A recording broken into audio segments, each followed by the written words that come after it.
Okay, so I was going through Fazza's old posts, and I do this sometimes, just scroll back, past the recent stuff, past the viral poem and all the speculation and everything that came after, back to before. And I found something, a photo posted maybe 3 weeks before the poem that changed everything, before the London trip blew up, before his second wife left, before any of the drama that the whole world started talking about. Just a photo, normal looking. The kind of thing he posts all the time. Except it's not normal, not if you know what you're looking at. And that's the thing about Fazza's social media. And I've said this before, but I really mean it. Nothing he posts is accidental. Not the timing, not the caption, not what's in the frame, not what's not in the frame. Is too deliberate for accidents. So when I looked at these photos, really looked at it, I started noticing things, small things, the kind of things most people scroll past in 2 seconds, the kind of things that once you see them, you can't unsee. That's what today is about. Before I get into the photo, I need to explain something. Because some of you might be thinking, okay, it's just a photo. People post photos. Sometimes they're meaningful, sometimes they're just Tuesday. With Fazza, it's never just Tuesday. Here's the thing about being a public figure at his level, especially in a royal family, especially in a culture where personal matters stay personal and you never, ever air private pain publicly. Everything he shows you is chosen. His team reviews things. His position requires careful management of image. The Crown Prince of Dubai cannot just throw up a random post at midnight because he feels like it, which means every time something emotional slips through, every time there's a crack in the composure, it means something. Either he chose to let it through or he almost couldn't stop it. And that second one, that's the interesting one, because that's when you see the real person, not the crown prince, not the poet performing for an audience, the man. And this photo, the one I want to show you today, I think it's one of those moments. I think something got through that he maybe didn't fully intend to let through. Let me show you what I mean. Okay, so this is the photo. On the surface, it looks like 100 other things he's posted. He's outdoors, desert setting. The light has that golden quality that his photos always have. He's not looking at the camera. That last part, him not looking at the camera, that's the first thing I noticed. Now look, he posts plenty of photos where he's not looking at the camera. That's not unusual for him. He's not a selfie guy. He often posts looking away, looking at the horizon, looking at something just outside the frame. But there's looking away because you're above posing for photos. And there's looking away because you're somewhere else in your head. These are different things. In this photo, he's not composed looking away. He's not Crown Prince looking into the distance with intention. He looks distracted, not dramatically distracted, not visibly upset, just slightly not there, like someone took the photo mid-thought, mid-something. And here's the second thing I noticed. The caption, it's short. Even by his standards, it's short. 3 words in Arabic that translate roughly to "the desert remembers." That's it. No poem, no additional verse, no extended reflection, just "the desert remembers." And I kept coming back to that. What does the desert remember? Who is it remembering for? Is it him doing the remembering and attributing it to the desert because that's safer? Because that's more poetic than saying, I remember. I can't stop remembering. I think that's exactly what it is. So let me walk you through what I actually found when I started looking properly. And I want to be clear. I'm not doing conspiracy theory stuff here. I'm not reading things into random pixels. These are real observable things in the photo. First thing, the time it was posted. Now, most people don't notice this because they just see a post in their feed and it says 2 days ago or whatever. But if you go back and check the timestamp, this photo was posted just after midnight, not prime engagement time, not the window when his team would typically schedule content for maximum reach, just after midnight, which means either someone scheduled it carelessly which doesn't happen at his level, or he posted it himself late when he couldn't sleep. That matters. Second thing, the location. Look at where this was taken. And then look at the posts before and after it in his feed. The posts immediately before and after are from Dubai. Official engagements, public events, the normal rhythm of his public life. This photo is from somewhere else, a different landscape, a different light. If you know the desert regions around the Emirates well, and a lot of his followers do, you can tell this isn't his usual spot. He went somewhere alone, or as alone as a crown prince gets.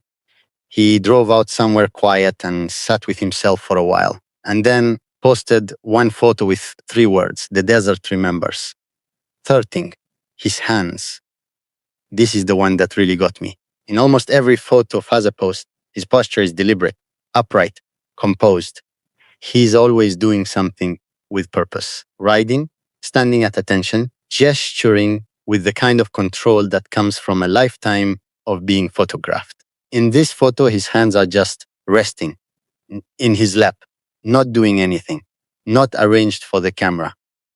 Just there, the hands of a man who forgot for a second that someone was taking his picture, or who didn't care. That's the one that got me. Because those hands, that's not the crown prince. That's just him. So what was actually going on in his life when this photo was taken? Let me give you the timeline.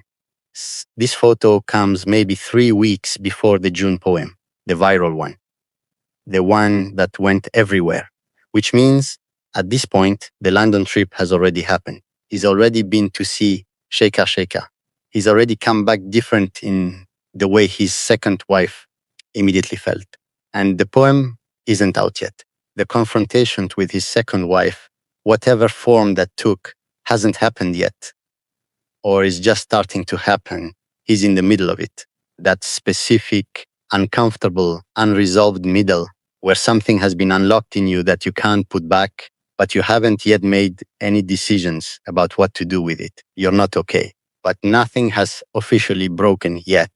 You're just waiting, not sure for what. And you go to the desert at midnight because somehow that's the only place that feels right. And you post 3 words because 3 words is all you have. I think that's what this photo is. A man in the middle of something he hasn't figured out yet, posting at midnight from somewhere quiet, hoping maybe someone who needed to see it would see it, or maybe just needing to mark the moment, even if nobody understood what he was marking. Here's what bothers me about this. This photo got thousands of likes. His followers commented the usual things. Beautiful, mashallah, our beloved prince. And then the June poem dropped, and suddenly everyone was analyzing everything he'd ever posted, looking for clues. But this photo, the one that was sitting right there 3 weeks before, nobody went back to it. And I get why. It doesn't look like a clue. It looks like a nice desert photo. That's kind of the point, though, isn't it?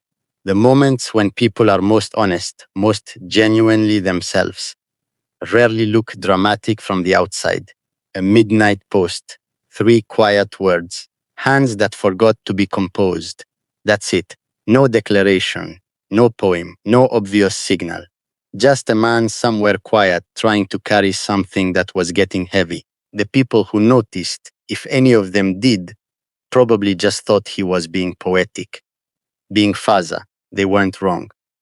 But they were also seeing something more real than they realized. So what does this photo actually tell us? A few things. It tells us that the June poem didn't come from nowhere. There was a build-up, a period of carrying something that the public photos were almost, but not quite, hiding. It tells us that Fazza uses his platform the way writers use journals. Not to show you everything, but to leave traces, little markers in the timeline that say, I was here, I was feeling this, even if I can't say it directly. And it tells us something about him that I find genuinely moving, actually. He's lonely in a specific way, not lonely like he has no one around him. He has people around him constantly, staff, advisors, family, friends, lonely in the way that people with a lot of roles are lonely, where everyone sees the version of you that has a function, the prince, the poet, the public figure, and the part of you that's just a person carrying something heavy has nowhere to put it, except maybe a midnight photo from the desert. 3 words, hands in your lap, hoping the desert remembers what you can't say out loud. I don't know. Maybe I'm reading too much into it, but I don't think I am. So here's what I want you to take from this. Next time you're scrolling through Fazza's posts, slow down, not because everything is a coded message, not because you need to turn into a conspiracy theorist about every caption he writes, just because the real moments are in there, mixed in with the official content and the beautiful landscapes and the stuff his team obviously put together. The real moments look like a slightly distracted gaze, hands that forgot to perform, 3 words posted at midnight.